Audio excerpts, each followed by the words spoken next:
ahandi dufite imbaraga. Imana y'agakiza kacu n'iturinda, n'idushoboza kandi n'itubeshaho. Dufite ishimwe rinini cyane mu mitima yacu yo kuvuga Imana. Twamenye ibyiringiro byacu n'imbaraga bifite isoko muri Kristo Yesu. Ibyishimo by'agakiza nibyo bidutera kuririmba, nibyo bidutera guturagara, nibyo bidutera gushima. Iki gitondo cyiza uduhaye mwana, tugirire neza kugira ngo tubashe guca bugufi, twumve umugambi wawe, tutahure n'ubushake bwawe ku buzima bwacu, kandi tubashe kubashishwa zose na Kristo duha imbaraga kugenda kuko bikwiriye abakishijwe mu izina rya Yesu, amen. Ntakibasha kurogoya umugambi wawe, akomeye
Praise the Lord. Hallelujah. Praise God. Join to Jesus. Hey, hallelujah. Amen. Bwana asifiwe. Praise God. Soma ijambo ry'Imana mu gitabo cyo kubara. Let us read the word of God in the book of Numbers. Ibice 23 umurongo w'8. Numbers 23:8. Kubara ibice 23 umurongo w'8. Numbers 23:8. Cyangwa tuzamuke dutangire kuri 7. Let's start from verse 7. Avuga ngo cumugani ahanura ati, muri Aramu niho Baraki yankuye, mwami w'Imowabu yankuye mu misozi y'uburasirazuba. Ati ngwino umvumire ubwoko bwa Yakobo, ngwino urakarire ubwoko bwa Israheli. Navumane abo Imana itavumye, kandi narakarira nte abo Imana itarakariye. Kuko nitegeye ubwo bwoko ndi hejuru y'ibitare, nkabwitegera ndi mu mpinga z'imisozi, dore n'ubwoko butura ukwabwo, ntibuzabarwa mu mahanga. Ninde ubasha kubara umukungugu w'ubwoko bwa Yakobo, cyangwa ninde ubasha kubara igice cya 4 cy'Abisiraheli? Icyampa nkipfira nk'uko abakiranutsi bapfa, iherezo ryanje rikaba nk'iryabo. Amen. Basoma gasimbuka ku murongo wa 18. Jump up from verse 18. Avuga cumugani ahanura ati, haguruka Baraki wumve, tegera ugutwi mwene Sipori. Imana si umuntu ngo ibeshe, kandi si umwana w'umuntu ngo yicuze. Ibyo yavuze no gukora tizabikora, ibyavuye mu kanwa kayo no gusohoza tibizasohoza. Dore nategetswe kubahesha umugisha, nayo yawubahaye simbasha kukura. Tibonye gukiranirwa ku bwoko bwa Yakobo, ubugoryi ntibubonye ku Isiraheli Uwiteka Imana iri kumwe nabo ni umwami wabo. Bayivugiriza impundu Imana yabakuye muri Egiputa niyo ibajana ifite amaboko nk'ay'imbogo. Imana ishimwe. Twongere dusome 24 umurongo wa 5. Let us read chapter 24 again, verse 5. Aravuga ngo ati erega amahema yawe ni meza wa bwoko bwa Yakobo we, ubuturo bwawe ni bwiza wa bwoko bwa Isiraheli we, burambuye nk'ibikombe k'imirima y'uburabyo yegereye uruzi, k'imisaga Uwiteka yateye, k'imyerezi imeze iruhande rw'amazi. Amazi azatemba avuye mu ndobo z'ubwo bwoko, urubyaro rwabo ruzabaho amazi menshi ari. Umwami wabwo azasumba Agagi, umwami wabwo buzashirwa ubwami bwabo buzashirwa hejuru. Amen. Amen. Soma nsoza mu gitabo cya Yohana wa mbere. I will end up in a verse John Igice 5 umurongo wa 4 no wa 5. First John. Kuko icyazawe n'Imana cyose kinesha iby'isi, kandi uko niko kwanesheje iby'isi no ukwizera kwacu. Ninde unesha iby'isi keretse uwizera yuko Yesu ari umwami. Amen. Amen. First John 5, 4 and 5.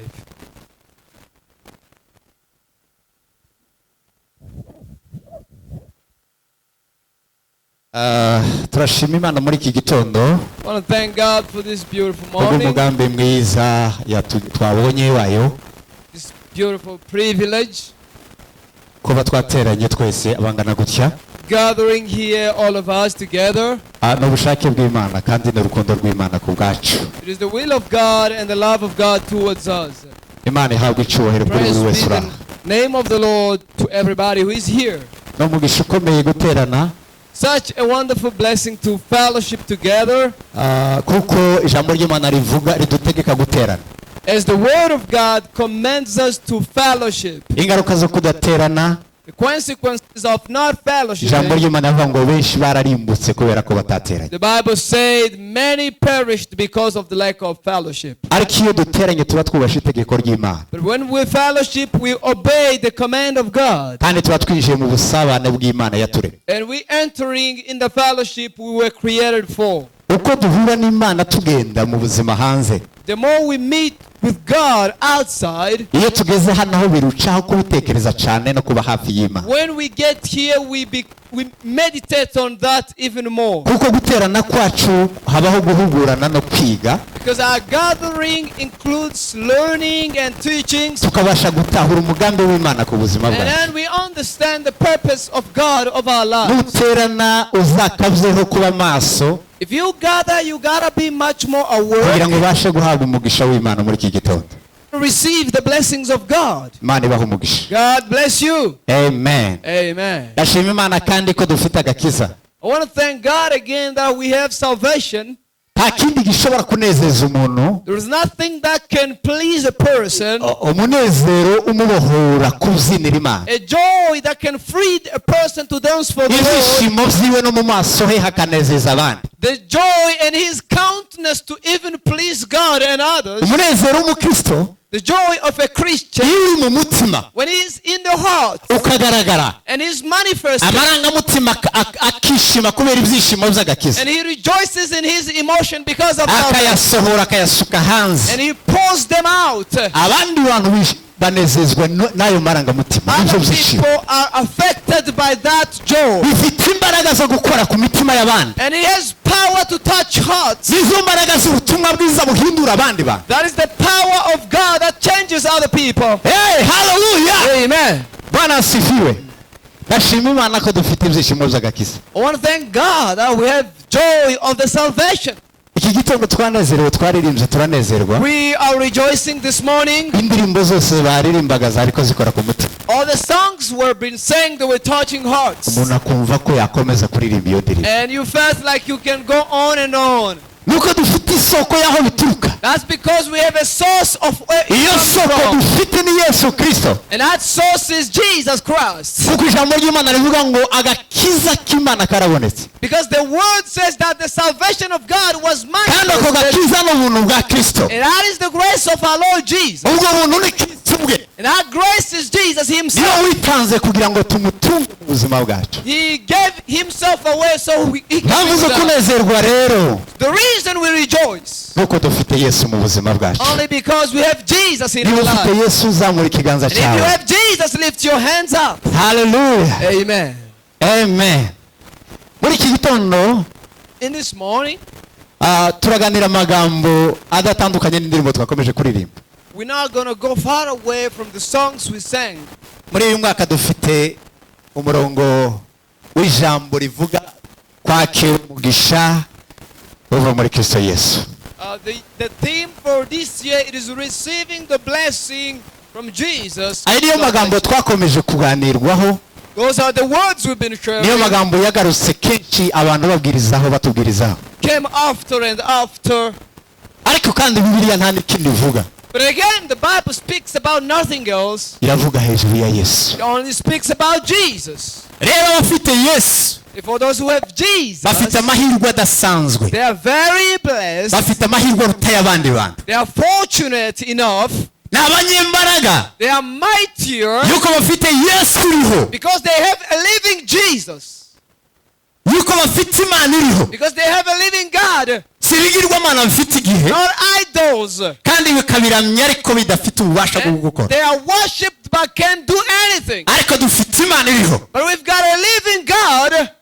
Dufite Imana iriho. We've got a living God. Ijambo ry'Imana ngo niwe Alpha The Bible says Alpha kandi niwe Omega. and He's Omega. Niwe tangiriro ry'ubuzima It's bwanje the beginning of my life kandi niwe herezo y'ubuzima and the bwanje. end of it. Imana niyo yavuze ijambo ryo kubaho kwanje bwa God mbere. spoke a word over my Nubwo existence. ishobora kuba yaranyuje mu babyeyi runaka, Although I passed through some parents, ariko naremwe n'ijambo ryavuye mu kanwa I was k'Imana. created by the word out of the mouth of God. Hey, hallelujah! Amen. Bwana Yesu asifiwe. Praise the Lord. Abafite Yesu Those who have Jesus, bafite umugisha. they are very blessed.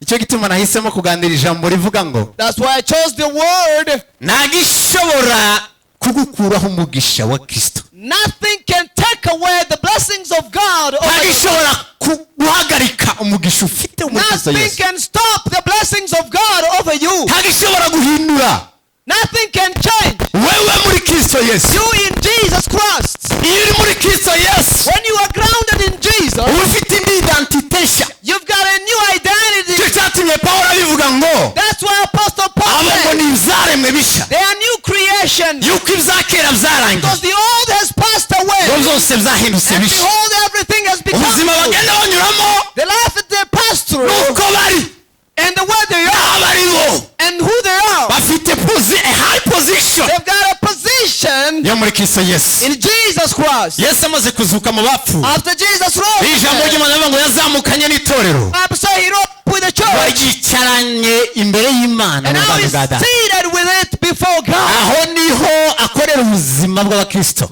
That's where we serve the Lord. Bwana Yesu asifiwe. Iyo umutambyi atamba When a priest abari sacrifices, kumwe n'abatambira. is with those that he sacrifices Rero for. kubera ko Yesu ariwe mutambyi mukuru Now because Jesus is the high kandi priest akaba ariwe mutambyi w'itorero, and he the priest of the ari church, kumwe n'itorero muri dimansiyo mu buryo bw'umwuka. he is with the church in spiritual realm. Abakristo bafite agakiza ka Yesu mu buzima bwabo Christian with the salvation of Jesus. bari mu yindi dimansiyo ya They are Kristo. in another dimension of Jesus. Hey, hallelujah. Amen. Amen. Nicyo gituma Pawulo yavuze ngo That's what Apostle Paul said. ngo dutungishije benshi We make men batubara ko rich, turi abanyentege nke thinking that duciriritse, we are weak. ariko ngo nyamara dutungishije benshi. Then we make many blessed. Isi ifite ubuzima, The world has life. ifite umuco none, The world has light. ifite kabuke, It has. ifite kabuke, iriho none It is here today kubera ko abakiranutsi abafite Yesu because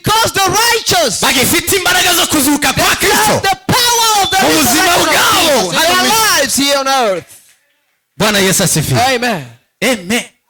Nicyo gituma That's why bari mu rwego rurenze they're in a high dimension. Ntagishobora kubakura mu mugisha wa And Kristo. nothing can snatch them out of the blessings of God. Nta n'igishobora guhindura umugisha wa Kristo kuba umuvumo. And nothing can turn the blessings of God to be a curse. Bwana asifiwe. Praise God. Abantu bashobora kugerageza gufubanganya no guharibisha People ubuzima can try damage bwawe nimba ufite your Kristo. life when you have Christ Jesus. Kubera ko Satani nta kindi akora. Because devil does nothing Ukwiye else kurwanya icyo ufite muri buzima apart bwawe. from fighting what you've got. Ariko uko gufarsifiya cyangwa gucafuza But all deadening your life ntibishobora gukuraho can umugisha never take away ufite wo muri Kristo the Yesu. blessings you have in Jesus Christ. Uko guhindura no guhinduka The change and changing you kw'abantu muturanye. people you live with. Nimba warakijijwe uri kumwe n'umugore If you serve together with your wife, udakijijwe and you're not saved probably, ntibishobora guhindura ubuzima bwawe ngo nuko ubanye n'umugore udakijijwe. it might never change your life because you live with somebody who's Ejo unsaved. nimugoroba nagize umubabaro mwinshi cyane. It was very certain Nahuye n'umwana yesterday. w'umusore w'umunyamurenge I met a certain guy, Nyamlenge, akomeza kuvuga ubuzima abayemo n'umugore. and he was narrating how they live with his wife. Avuga ko ari kumwe n'umugore uzumwiba. And now he said that his Umugore we wife, ngo iyo yambaye steals umwenda from agiye him. kuja muri dushe avuye mu kazi, when he takes away the clothes and put it umugore we aside, azamusopa akamwiba. the wife will touch in the pocket and take away all the money. Kandi yanamubaza agahakana. And when the man asks the wife will say, no, I didn't see the money. Ni umugore umutuka akamutukana n'abana. It's the wife who insults him and insults him together with the children. Hari abantu bari muri ubwo buzima. People are living in such Imiryango ifite ikibazo gikomeye cyane. families are traumatized Kuko Satani yibasiye imiryango. because devil is after families. Kandi cyane abagore mwirinde kuko Satani yarabasabye. Mostly women, you gotta be careful. Mwirinde cyane. You gotta be most careful. Iyo bibayeho ufite umugabo witonda w'umukristo ukijijwe, When you have a humble man, husband, urishungereza ukagera ku rwego rwo hejuru. you do whatever you want.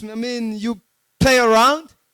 Satani yarahagurutse Devil is up kurwanya abakiranutsi to fight the righteous. kandi anyura mu nzira zose zishoboka. And he's passing through any ways. Ariko abafite Yesu But those who have Jesus n'ibyiringiro bikomeza imitima yabo, is the hope that strengthens the ntagishobora heart. kubakura ku mwami wabo. Nothing can take them away from God. Bwana Yesu asifiwe. Amen. Ibyo byiringiro bikomeje imitima yabo. The hope strengthens their Ejo heart. bundi namusoma amagambo yo muri Petero wa mbere ibice bitatu kumanura kugeza kuri karindwi. I was reading in the 1 Peter 3 years Ni last amagambo time. y'ibyiringiro Petero ari kwiyandikira bene wabo, It speaks about hope. kubakomeza kugira ngo bakomere nubwo bari mu bunyage ahantu mu mibabaro. And he was strengthening them through the persecutions. Yuko itorero ry'abayuda ryari rihagurutse cyane gutoteza abakristo, Because the Jewish were persecuted ndetse n'ubwami bw'abaroma nabwo bwari bufatanyije gutoteza abakristo. together with the Romans. Baratatana kubera iyo nkota bagenda mu mahanga yabo. And people got scattered because of the Bashyize sword. bandika aya magambo kugira ngo abakomeze. And then he wrote this word to build Arababwira ngo them. ibyishimo byo muri Kristo Yesu He dufite said the joy in Jesus Christ. ngo ntibiterwa n'ikindi, It is not from anywhere else. ngo nizo byiringiro byo kuzuka kwa But Kristo, it is the hope of the ngo resurrection of Jesus byaduteye kumwizera. that made us to believe. Izo nizo mbaraga ngo zituma twishima no mu gihe cyo kubabara, That is the power why we rejoice even kandi when uko we are kubabara persecuted. kwacu kwiyongera igihe kinini, And even through agonies, ngo kuratunganya kwizera kwacu ngo kugira agaciro kuruta the izahabu. agony purifies our faith. Hey, haleluya! Amen. Kubabara kwacu kw'iyi minsi turimo, Our trials we go through, kwizera kwacu it shapes our faith kugira ngo kugira agaciro so it will be kurusha much more izahabu. valuable than gold. Ntabwo ari urugamba rworoshye. It's not an easy battle. Izahabu kugira ngo yemerwe ko ifite agaciro, In order for the gold to be validated, igomba kunyura mu muriro, you gotta pass through fire igatwikwa and it's burned kugira ngo itandukanywe n'ubundi bucafu bwose, it's gonna be- ibindi bidafite agaciro, amadeshi. separated from all filthiness. hanyuma hasigare agaciro k'izahabu bwawe. And the validation of the gold will Bwana Yesu remain. asifiwe. Amen. kwizera kwacu rero kunyura mu bigeragezo Therefore, our faith through trials, kugomba ngo kurusha agaciro iyo zahabu. it's going to be much more valuable than the kugira gold. ngo kurusha agaciro iyo zahabu And in order for it to be so, nuko ibigeragezo byacu bigomba kuba bikaze kurusha. we got to pass through some trials. Amen. Amen. kandi iyo tunyuze muri izo bigeragezo bikomeye bimeze nk'umuriro, And when we go through the trials like fire, hari ibintu bibiri bikora. two things they ikintu do. cya mbere ngo bidutandukanye n'ubugome bwose n'ikibi cyose n'ubwanzi bwose no kutemera Imana, kutizera Imana mu buzima bwacu bwa buri munsi bwose. The first thing, they separate us from all wickedness and rebellion from God. icya kabiri And ngo secondly, bitwegurira Imana. they push us to God. Oh, hallelujah. Amen. bitwegurira Imana. They push us to God. bitwegurira Imana. Push us to God. Hey, Amen. Bwana asifiwe. Praise God. n'ubwoko bwatoranyijwe It is a butuye hawe. generation living aside. Imana ngo iri kumwe nabwo, And God is with them. butuye muri bwo. He lives among them. Hallelujah. Amen. Imana ituye muri ubwo bwoko. God lives in that nation. nicyo cyatumye Imana ibwira Satani, That's why God told Satan, yamubwira ngo uvuye kuzerera, say, you coming from Rome, ese wabonye umugaragu wanje Yobu. and you've seen my servant. bizabigera naho Imana itwirata There's a time when God iyo boasts, twatandukanyijwe n'ikibi cyose when we are separated from all, tukiyegurira Imana, and we surrender to God. Imana izitwirata God boasts on us. kandi rimwe na rimwe And sometimes igashaka ko twigira imbere. He wants to be forward. ubushake bw'Imana kugira ngo twigire imbere In the will of God for us to be forward, ni ukutwongerera ibigeragezo. it is to put more trials. Hallelujah. Amen. Bwana asifiwe. Hallelujah. ubushake bw'Imana kugira ngo twigire imbere, The will of God for us to progress tukaze kwiyegera no kwimenya cyane, and to get to know God more no kutunyuza mu nzira is y'ibigeragezo. to pass through the way of trials. Bwana Yesu asifiwe. Amen. kugira ngo bidutunganye rwose, So the will purify kuko us kwera kw'Imana kuri mu rwego because tutatekereza, the holiness of God is immeasurable. kuri mu rwego rwo hejuru It cyane is tutatekereza, immeasurable than we can even fathom. kuko ngo n'abamarayika baturanye nayo Because even the angels living with God, bayiramya umunsi worshiping ku wundi, God day after day, uzibare bikabona nk'amakosa. He finds mistakes and faults in them. Bwana asifiwe. Praise the Lord. ariko dufite umugisha ukomeye But we've got an tudashobora amazing kwakwa, that nobody can take away. kuko Yesu yadupfiriye igorogota Because gusa. Jesus died on the cross for us. ijambo ry'Imana riza rivuga ngo iyo tubonyeho amaraso y'umwana The wawe Bible says when He sees the blood of His Son, bizitubaraho gukiranuka. and He imputed righteousness over us. Bwana Yesu asifiwe. Praise the Lord. Amen. Amen. ntabwo ari twebwe pe, It's not us. abanyesiraheli ngo Imana yarabarebaga hano, Balamu yavuze ngo irabareba ngo ntibone amafuti yabo. Balaam said that God can watch at them and see not their mistakes. irabareba ngo ntibone amakosa yabo, He looks at them and see not their mistakes. kubera ko ari ubwoko yitoranirije Because He was a chosen nation, kandi ngo ikabwambika gukiranuka and kwa, He clothed them with His righteousness. kubera amaraso ya Yesu. By the blood of the Lamb. Hallelujah. Hallelujah. ariko kandi ubuntu bwa Kristo But again, the grace of God ntibudutera kwitwara uko dushaka, doesn't lead us to to do what. ahubwo ubuntu bwa Kristo But the grace of God, bwambika abantu bafite kubaha Kristo. it closes the obedience of God. niba ufite Kristo mu buzima bwawe, If you've got Jesus in your life, ubuntu bwa Kristo bwagucishije bugufi. the grace of God humbled you. cyo cyatumye Pawulo avuga ngo twese tukiriho ngo hariho Kristo muri twe. And he said, we are no longer living, but iyo Christ lives in us. ubuntu bwa Kristo bumaze kugucisha bugufi, When the grace of God has humbled you, uza wiyambura umuntu, you take away flesh, ukiyambura and jewe you take wa wundi wa kera wa kamere, the old nature, ukambara Kristo and umubiri you mushya. wear Christ Jesus, the new, kandi Kristo umubiri wa Kristo cyangwa se ubuzima bwa Kristo, and the nature of Jesus. cya mbere ni ukwicisha bugufi, The first thing is to humble ourselves. icya kabiri ni ukwihangana, The second it is to be patient, icya gatatu ni urukundo. and the third is love. Oh, hallelujah. Amen. bene data, miryango, abantu bari hano, umugore n'umugabo, Families who are here, icyo turi cyo nicyo turimo kureramo abana bacu. What we are, that's what we will produce. Ubuzima tubahe tubareramo nibwo buzima bazakira. The life we portray to our kids, that's what they will be. Nimba utarakizwa, If you're not saved, ukizwe na be saved today. kugira ngo agakiza Kristo k'imbaraga, So that the salvation of Jesus has power zihesha uwizera wese gukizwa, that gives to everybody who believes, kagukiza ibyaha, should save you from sin kaguhindure. and change you totally. Paulo yandikira Abaroma aravuga ngo muhinduke rwose mu buzima So Paul wrote and said, be changed fully. kugira ngo umutima wawe uhinduke musha. In order for your heart to be new, Ubuzima bwose bw'umukristo n'urugendo rw'umukristo, the life of Christianity n'ijuru ry'umukristo and heaven, riri mu mutima we. it is in your heart. Yesu ashimwe. Praise Jesus. Riri mu mutima we. It is down deep in Urugendo your heart. watangiye ni muri wowe, The journey you started is in you. kandi ruzasorezwa muri wowe. It's going to be completed in you. Nimba ufite Yesu, If you've got Jesus, azaba umwami n'umukiza the w'ubugingo bwawe, Lord and Savior of your life, kandi azayobora ubuzima and He bwawe. will lead your life. Yesu niwe uzaba kuri vole y'ubuzima bwawe. Jesus will drive your life. Ariko niba ukiriho, But if you're the one still living wewe ukicaye ku ntebe, and you're still driving your own life, uracyafite guteza ibibazo bikomeye, God still struggle, brother or sister, haba mu muryango wawe, whether in your family, haba mu itorero, whether in the church, haba no mu bandi, or in the community where we live.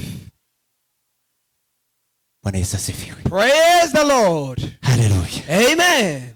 Ariko dukwiye gukizwa But we gotta be saved kugira ngo izi imbaraga zazuye Yesu, so that the power that rose Jesus, izo nizo imbaraga zikorera mu buzima bw'abakristo, that works in our lives, ni imbaraga zanesheje Satani, the power that defeated devil zinesha ubwanzi and bw'icyaha, defeated the weakness of sin zikuraho umuvumo wose, and took away the curse ziwuhindura kuba umugisha. and made it a blessing. Abitwaga abanyamuvumo Those who were the curse, bahindutse abanyamugisha. they became the blessed.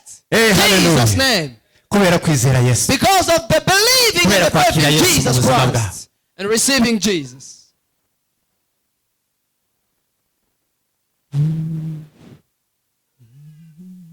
amen. Praise the Lord. Navuze ngo abakomeye bo muri iyi si, So the great men of the world, nubwo baterana bakaguteranira wowe, although they can gather for you, ntibashobora kugukura mu mugisha wa Kristo. they can never take you out of the blessings of God. Abantu bandika inzandiko z'ibinyoma nishi People will write letters of accusation nizo guharabika abantu, and of spreading wrong rumors. ariko nta rwandiko rwokuraho No letter of accusation kugukura muri Kristo. can take you out of Jesus, Nuko urwandiko ruturegaga because the letter that was rw'imihango accused rwaturegaga, of traditions and customary, urwo ngurwo Yesu Jesus yarukuyeho took gupfa it away k'umusaraba, on the cross, yararusibye, and He wiped it yararuciye, out and destroyed it. ntaruriho. It's no longer there.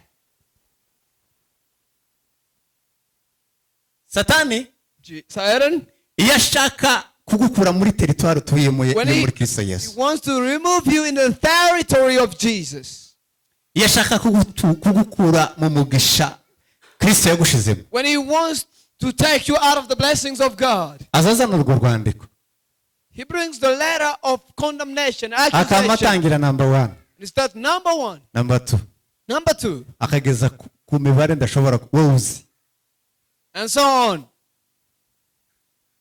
akakubwira ngo si wowe, Say, this is you. uko si kuteye, This is what you do. uko si kusa, This is how you look like. uko si kuzukora. This is what you do.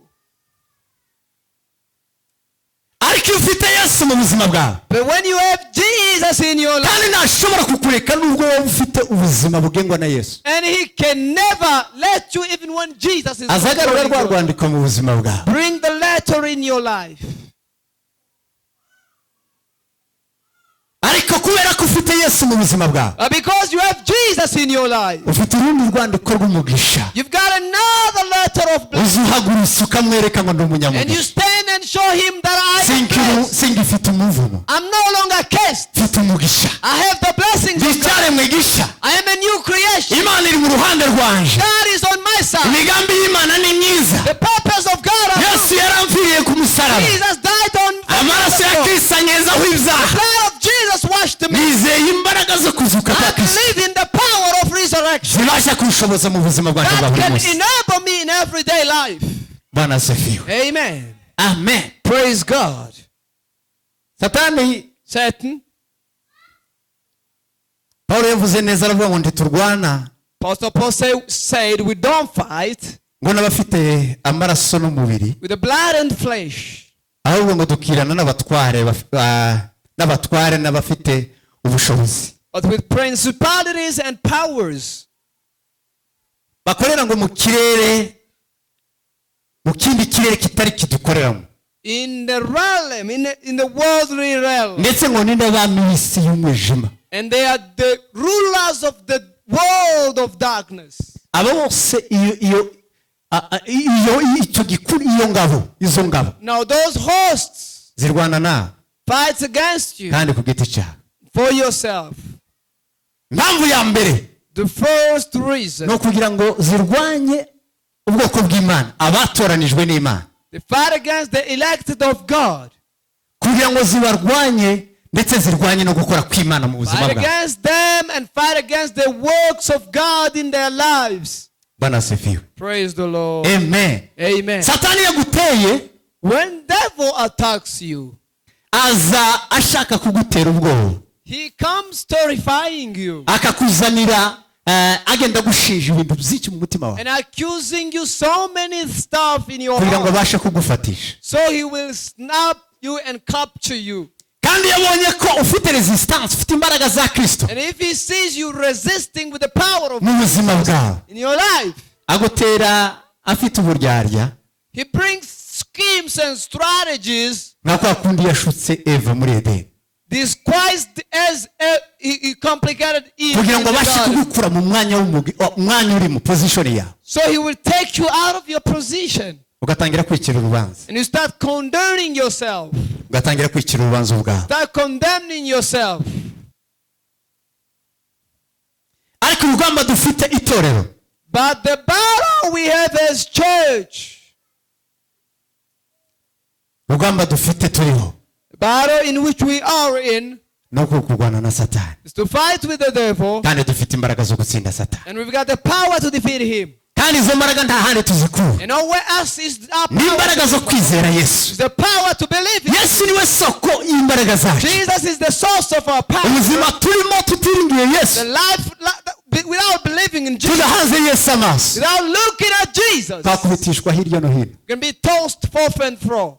Petero ari mu nyanja, When he was in the sea, Peter, Yesu yaramubwiye ngo naze, Jesus told him to come forward aramubwira ngo kugira ngo wizere kuko ntari umudayimoni, so you can believe that I'm not a ghost. va mu bwato utera intambwe. Come out of the boat and come to Petero agitumbiriye Yesu, And when Peter was looking at Jesus, yateye intambwe hejuru he y'amazi, stepped forward and on top of the water, arongera kandi atera intambwe. and he pressed again. Ariko igihe yakuye amaso kuri The Yesu, moment he left his focus on Jesus, yatangiye gushidikanya uwo ari we, he started doubting, areba ibyo Satani azatwereka. and now he started looking at the things of the Abona devil. inyanja n'umuraba, He saw the sea and the storms, bituma atangira kuza. and he started sinking. Hari igihe tugera There's times tugashaka kureba inyanja n'umuraba, we look at the storms and the akaba ari sea, byo dutumbira cyane and we focus on that kuruta guhanga Yesu amaso. more than focusing on Muri Jesus. icyo gihe And in that moment, nicyo gihe uza usanga umuntu yuzuye that's when you find a person is sinking. kubera impamvu nto cyane, Just for a small reason. ugasanga yuzuye ubuzima bwahindutse, Find a person, his life is ibitutsi, miserable, insults, amagambo menshi, gossip, atikontorore ntageze ubuzima bwe, and no self-control, ntamenya agaciro afite, not knowing the validation of his ntamenya life, ko ari umukristo abantu bazabona aje mu rusengero. that he's a Christian in a church. Amen. Amen. Icyo gihe aba yakuye amaso kuri Yesu, That moment he is shifted kandi his si ifite focus. umuraba ukomeye And the world has a great storms ushijije ibitekerezo by'abantu. that is channeling the mind of people. Amen. Amen. Bwana Yesu asifiwe. Amen. Isi ifite ibibazo, umuraba ukomeye The world has a great storms ushujije ibitekerezo by'abantu. that is boiling the mind of people. Iyo umuntu yagarutse akaja mu isi, When a person comes back in a world, uzumugeraho ukavuga ngo si uyu ni wa muntu dusengana, is this the person we fellowship together? uyu ni umugore wanje, Is this my wife really? uyu ni umugabo, Is this my husband? uyu ni umwana Is wanje. this my child? Byagenze gute? What is happening? Amen. Bwana asifiwe. Arimo arareba ibitambuka mu isi. Now he's looking at the things that are possible. Aho niho yarojeje ibitekerezo ze n'ubwenge bwe. That's where his mind is. Imbaraga ze naho ziri, naho zashoreye. Power is invested right there. Ariko imbaraga z'Imana, Then the power of God ziri mu ijambo ry'Imana, in his word, ziri muri Kristo Yesu, trust Jesus, niziba mu buzima bwawe. and in your life, Nubwo imiraba yaza, although the storms might come, ntabwo ushobora gutinyishwa nayo.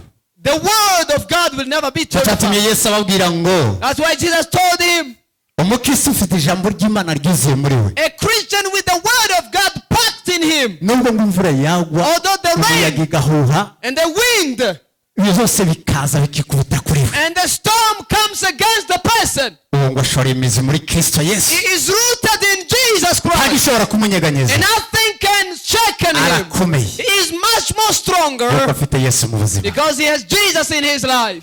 Hey, hallelujah. Amen. Mwene data, nta kindi, Nothing else. nta handi hari imbaraga, Nowhere else. nta handi hari ubuzima bw'umugisha, We can find life, blessed life. nta kindi cya mentena ubuzima ufite muri Kristo Yesu. Nothing can maintain the life you've got in Jesus. Satani ntashobora kubukuraho, Satan can never take it away. abantu ntibashobora kubukuraho, People can't either. ubukene ntibwabugukuraho, Poverty can never. inzara ntiyagukura mu gakiza, Anger can never take us gupfusha abana out. ntibizagukura mu gakiza, Losing our kids either. ndetse no kubura umubiri kurwara. And even passing through diseases. Yuko Yobu yavuze ngo Job said, ndacizeye I still believe kandi ngo ndacagenda ngahagarara k'umuzani and I still go on the way ngo kareba ko ngihagaze neza mu and gakiza, find out if I'm still standing kandi right. ngo mfite ibyiringiro And I've got hope ngo nimara no kuva mu even mwuka, after I die. kamanuka nkaja mu isi And I go down, munsi y'ubutaka, down beneath. umubiri wanje ngo ukabura, My body gets rot. nzaba nsinziriye, I'll be asleep. ntabwo nzaba mpfuye, I will never be dead. ngo hazaba igihe cyo There gukanguka gotta be a time to rise. nongere kandi mbeho, And I will live again. kandi ngo nzirebera umwami And wawe, I'll see my king uwo namenye,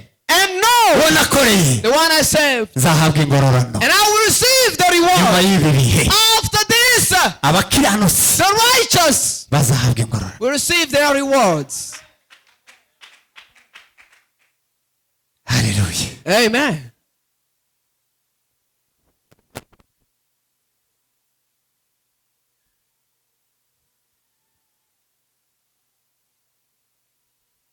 Ubuzima bwawe Your life, bugomba kuba bufite aho bushingiye. they have a direction. Ntugashingire kuri logique zawe n'imbaraga zawe n'ubwenge bwawe. Now, based on your logic, theological, I mean philosophical, whatever, Inararibonye yabo wabonye mwaturanye, experiences of people you lived with, ku bavandimwe n'inshuti, brothers and sisters, ku mafaranga no kuzutunza, on money or on your wealth. ivyo byose navyo bigira igihe bigashira, It has time and it evaporates as kandi well. ivyo ntibishobora gutanga agakiza, And that can never give salvation. kuko nyuma y'ubu buzima Because after this life, dufite ubundi buzima, there's another new life. dufite ubundi buzima bw'iteka The ryose, life of eternity. kandi ubwo buzima bw'iteka ryose And that life of eternity. burimo abantu bafite Yesu, There's people with Jesus. kandi nibo bazabaho iteka. And they will inherit it forever. Bariho none baragenda bari mu isi, They walk today in this world. bambaye umubiri They nk'abandi, are wearing this body. ariko batuye mu ijuru, But they live in heaven. They bafite imbaraga zituma batababazwa n'ibyaha, got the power not to be tormented by ntagishobora this gutuma world. batabatongana n'abandi, Nothing can cause them to quarrel ntacyabatonganisha n'abandi. and quarrel with other people. Niki What? cyo cyatumye Pawulo yandika aravuga ngo niki cyadutandukanya n'urukundo rwa That's why Apostle Paul wrote, what can separate us with the love of God? Is it losing our beloved Inzago. one? Is it tormented? niki cyadutandukanya n'urukundo What rwa can Kristo. separate us from the love of Ntacyo. God? Nothing at all. Igihe urukundo rw'Imana ruzakama muri wowe, When the love of God will be found rugakonja muri wowe, and be cold in nicyo you, gihe uzagira imibanire mibi n'abandi. That's when you will live bad with the society. Kubera ko imbaraga z'urukundo rwa Kristo Because the power of the love of Jesus zigiye mu buzima bwawe. no longer in your life. Ikaza gikomeza ubuzima bw'umukristo. What builds the love of Christian? Bwana asifiwe. Praise the Lord. Ni urukundo rwakuye Yesu mu ijuru. It is the love that took Jesus from heaven. Jambo ry'Imana ngo yambara akamere k'umugaragu w'imbata. He took the form of a servant. Imana yaremye isi n'ijuru. The one who created this world n'abantu. and created the people. Abamarayika ngo bari bafite isoni bakagira n'amatsiko yo kuja kureba. Angels were curious to see Bakavuga ngo them. ese mu isi havuka Imana. Say, God in the earth. Imana yambaye umuntu. God in a person. Yambaye umubiri. God in the form of humanity. Ariko urwo rukundo rw'Imana. But that love of Jesus batumye gutanga umwana wawe w'ikinege. gave his only begotten kugira ngo Son. umwizera wese atarimuka. That whosoever believes in ahubwo him ngo habe ubugingo buhora. perish but live abafite eternally. urwo rukundo rwa Kristo. Those with that love, ni imbata za Kristo. they are the servants of God. Amen. Hallelujah. abafite urukundo rwa Kristo. People with the love of Jesus, ni imbata za Kristo. they're the servants of God. ntibakiriho. They're no longer living. bikoreye imisaraba yabo. They took on their cross. uko yabimeze kose. However they are, barayikoreye. they took it. bakurikiye Kristo. And they are following Jesus. Kristo niwe mushorera. Jesus is their Kristo leader. niwe byiringiro byabo. Jesus is their hope. Kristo niwe mbaraga zabo. Jesus is their Kristo power. niwe mugisha w'ubuzima Jesus bwabo. is the blessing over their lives. Amen. Amen. Praise God. nicyo gituma itorero ry'iki gihe That's why the church of today, abantu basigaye gushaka gufata isi biturutse mu bubasha n'ubushobozi bwabo. people want to grasp the world in their own ways. bakavuga ngo kugira ngo tugire ubuzima They say in order for us to have a better life, tugomba gukora nk'uko abandi bakora. we gotta do what other people are doing. tugomba gusa n'abandi. We gotta look like everybody else. tugomba kugenda nk'uko abandi We gotta bagenda. walk like everybody is walking. kuko nta yindi shwa. Because we got no choice, nta yindi nzira. no other way. follow the thing. Reka dukurikire. tubakurikire. Let us follow them. reka tubakurikire. Let us follow them. ariko gufata isi But to grasp and get this world gushyika mu buzima bunyeganyiza isi and get in the life kugera ku that karimbi world, k'ubuzima bwawe and get on the center of it bwo muri Kristo Yesu in Jesus Christ. ni ukugira ngo imbaraga zazuye Yesu mu bapfuye To have the power that rose Jesus aba arizo ziganza ubuzima bwawe. and that rules over your life. icyo kiza gituma utekereza urukundo rwa Kristo That's when you think about the love of Jesus ugaceceka mu gihe wakagombye kuvuga. and you just remain silent even when you're supposed to talk, ukavuga mu gihe bikwiriye guceceka. and you speak in a time where you needed to be quiet, nubwo hoba hashobora kubaho ingaruka. although even there are consequences. ugahindura ingendo ugatandukana n'urungano. You change the ways you walk, the way you walk, and you separate with, the people. ukambara uko abandi batambaye muhuye mujana. Put on the clothes of your own style, ukavuga uko abandi batavuga. and you speak differently from other people. imvugo yawe igahinduka. Your speech ingendo yawe and igahinduka. your walk changes, uko usa kugahinduka. and the way you look also changes. ugahinduka umucyo. You become the light. Bwana Yesu asifiwe. Praise Jesus. Amen. Amen. ugahinduka umucyo. You become the light. ubuzima bw'umucyo The life of ntibushobora light kwihisha. can never be ni hidden. ubuzima bufite impact. He has the impact. ni ubuzima bufite kuganza. He has the rulership, dominion. kuko umucyo ntushobora kwihisha. Because light can never aho hide ugeze hose itself. umucyo uramurika. Where it is, it illuminates. uwo mucyo bafite muri wo And the light they've got ni is ubuzima bwa Yesu. the life of Jesus. cyo cyatumye Yohana yandika ngo That's what John wrote. aravuga ngo umucyo waje hagati muri bo It's the light came ariko to ngo them, ntibigeze bamenya uwo mucyo. but they never perceived kandi it. uwo mucyo nta wundi And that light is ni umwana w'intama w'Imana ni Yesu. Son of the Lamb of God. Hey! Amen. Bwana asifiwe. Praise bene data torero brothers and sisters. umucyo ari wa Kristo Yesu. The light which is Jesus. ntabwo itorero ryamutahuye ngo rimumenye, The church never recognized him. ahubwo itorero ryiyita umucyo ubwaryo Then the church calls himself the light. ritarimo Kristo ngo umucyo. And when Jesus is not in the midst, Bwana Yesu asifiwe. praise God. kiza gituma ugira umwijima iyo wakoze ibyaha wagenze nabi. The reason you've got darkness when muri mu mwijima you are in the dark, ugaturamo igihe kirekire you live there for quite long time,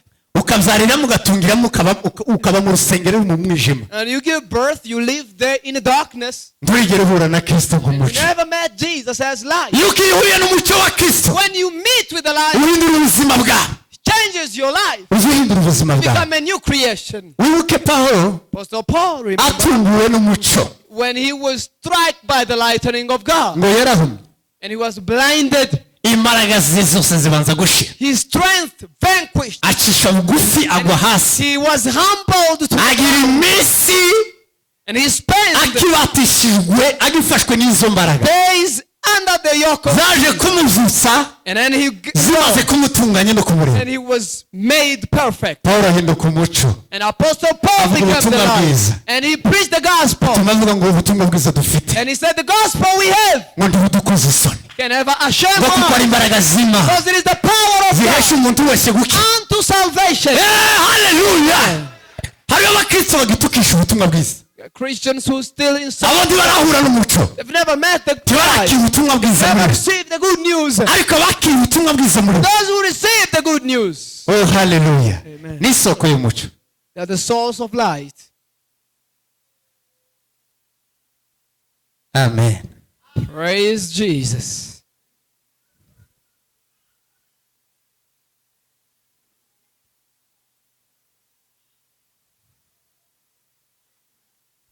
twavuze ngo ntagishobora kugukura mu mugisha We said Imana yagushizeho. nothing can take you out of the blessings where God igishobora positioned. gutuma wenda uhinduka Probably what can cause you to change, ukaba udasa nk'umunyamugisha, and probably you look like you're not blessed. ntiwigeze wakira Yesu mu buzima bwawe, Never probably received Jesus. turagera ahantu hirengeyeho mu buzima bwawe, Never got to the top of your life.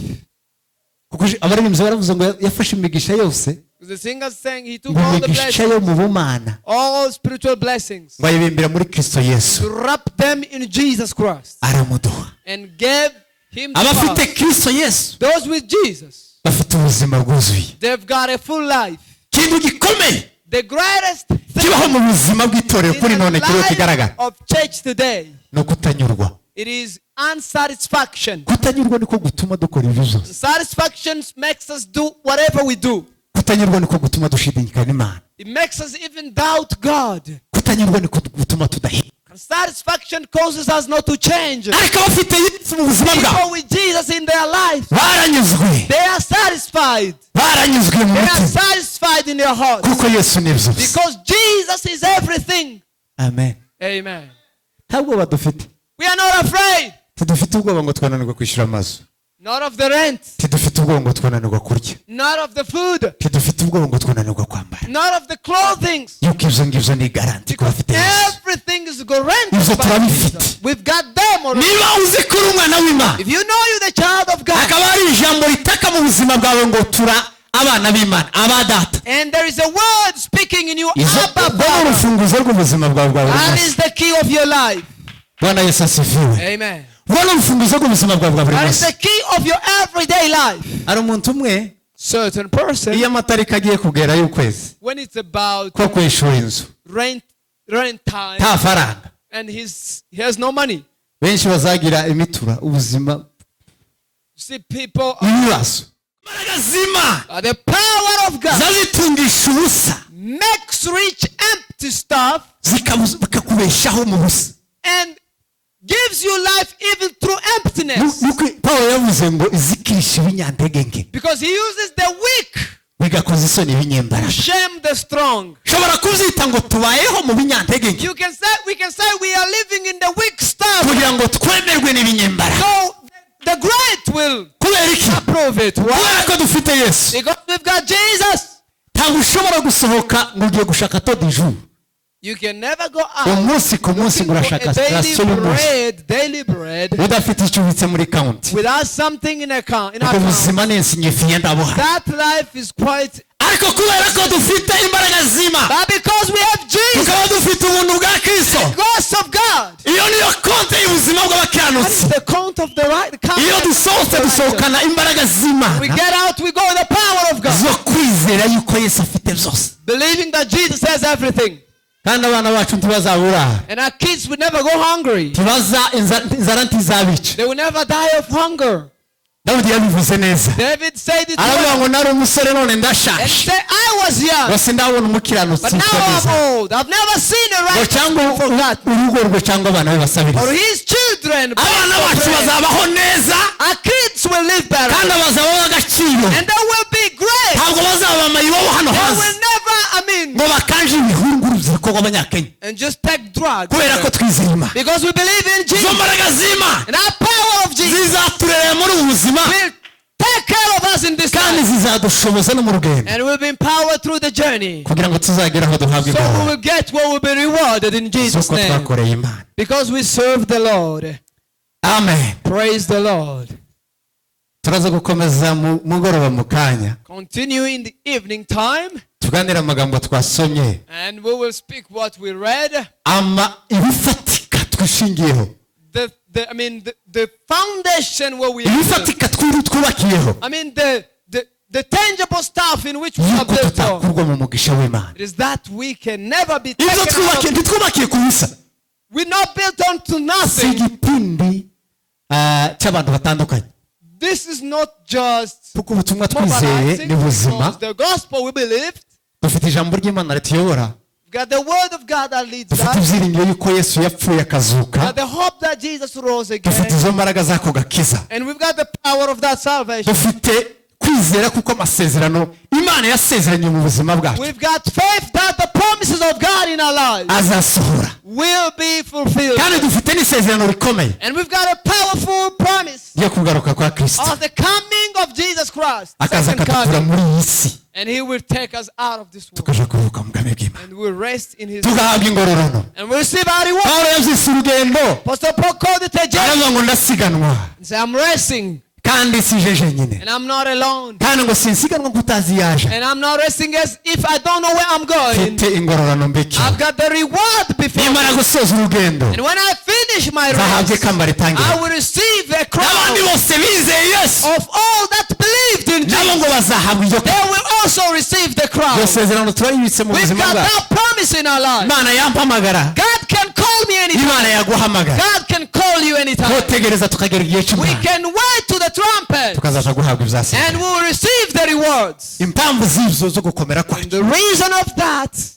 dufite ibyo twubakiyeho, we've got what we are building on. nta kindi nuko tudashobora kwaka umugisha And it is twahawe nothing but nobody can take your blessing away. muri Kristo Yesu. In Christ Jesus. ntagishobora kutwambura umugisha twahawe Nothing can take away our blessings. muri Kristo Yesu. In Christ Jesus. ntagishobora kutwambura identite dufite Nothing can take away your identity. muri Kristo In Yesu. Christ Jesus. ntagishobora kutwambura position dufite Nothing can take away your position. muri Kristo Yesu. In Christ Jesus. ntagishobora kutwambura izina rya Kristo, Nothing can take the name of Jesus. izina rya Yesu tuboneramo agakiza, Name of Jesus where our salvation rijya is found. rikomeza ubuzima It bwacu. builds our lives. Bana ibahe umugisha, God bless you. Bana ibakomeze. Amen.